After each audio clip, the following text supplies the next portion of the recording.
Assalamualaikum warahmatullahi wabarakatuh. Nama saya Nora Fatmawati dari sesi A, Prodi Pendidikan Bahasa dan Sastra Indonesia dengan NPM 20080025. Di sini saya akan mempresentasikan makalah yang sudah saya buat. Pengertian filsafat. Apa itu filsafat? Filsafat berasal dari dua kata, yakni Philo dan Sophia, yang berarti cinta akan doa. Filsafat adalah ilmu yang tak terbatas, karena tidak hanya ada suatu hal tertentu dari realita yang tertentu. Filsafat senantiasa mengajukan pertanyaan tentang seluruh kesatuan yang ada, bahkan apa saja yang dapat dipertanyakan, termasuk filosofi itu sendiri. Contohnya, pertanyaan dari manakah alam semesta berasal?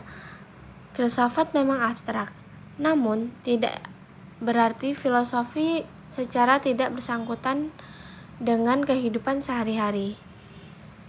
Keabstrakan filsafat tidak bersifat bahwa filsafat itu tak hanya memiliki hubungan apapun dengan kehidupan nyata.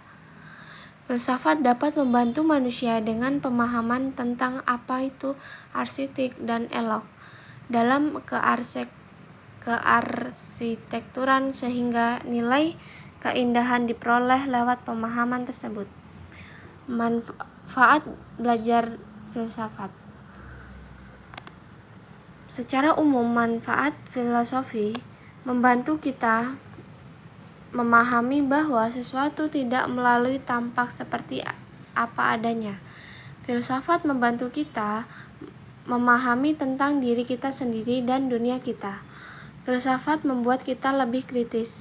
Filsafat mengajarkan pada kita bahwa apa yang kita mungkin terima begitu saja ternyata salah atau menyesatkan, atau hanya sebagian dari kebenaran.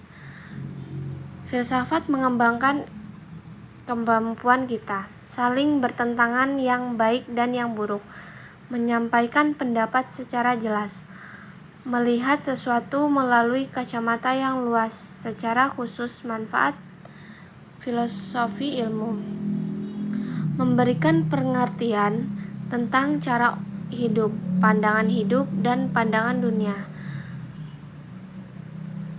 Ajaran filsafat tentang moral dan etika yang berguna dalam kehidupan menjadi sumber inspirasi dan baru untuk kehidupan berbagai aspek kehidupan itu sendiri.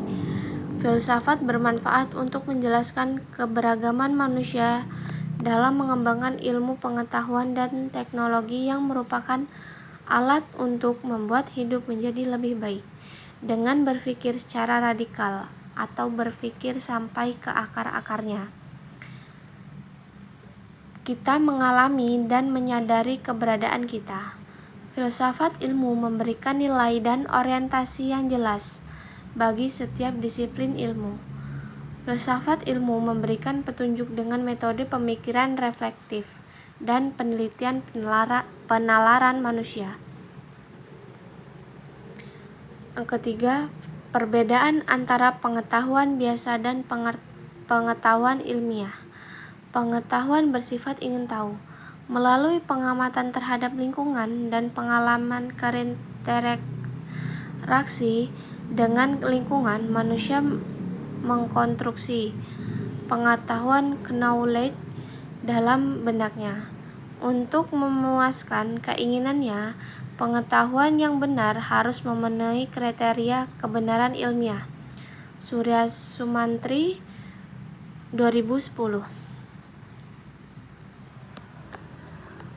Memaparkan teori kebenaran ilmiah yang melandaskan kebenaran pada 3 kriteria, yakni korespondensi, koherensi, dan pragmatisme.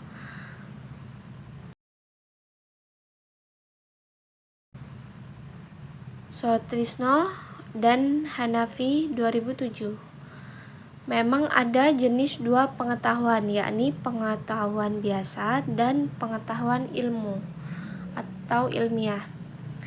Pengetahuan yang dapat digunakan orang awam untuk kehidupan sehari-hari dapat menjelaskan seluk-beluk yang sedalam-dalamnya, dinamakan pengetahuan biasa. Jenis pengetahuan lain yakni pengetahuan merupakan hasil telaah yang didapat oleh ilmuwan yang disebut sebagai ilmu pengetahuan.